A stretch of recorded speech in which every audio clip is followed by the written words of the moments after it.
La Diputació de València i el Consorci de Residus Ribera Valldigna han realitzat una visita a les obres del projecte de conversió de l'antic abocador de Guadassuar en una zona verda. És molt important perquè és un antic abocador que es va clausurar en l'any 98 i s'havia deixat així de la mà de la natura, que fera el que volguera. Estava ple de canyes fins fa menys d'un any i l'impacte serà que va convertir-se en un bosc, una zona verda de referència que podrà ser visitada i a més en una zona humida en la que sense buscar-ho ningú estan niuant fotxes i patos.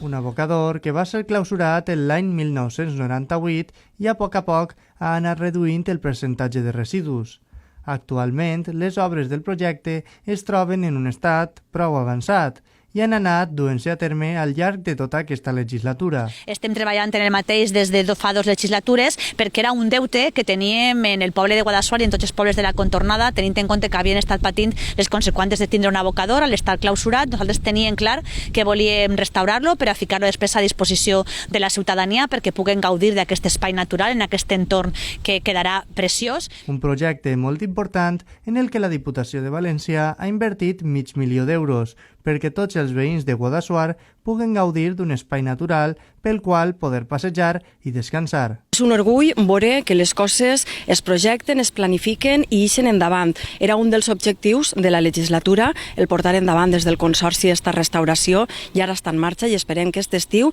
estigui en funcionament per a que a partir d'ara i en uns anys els nostres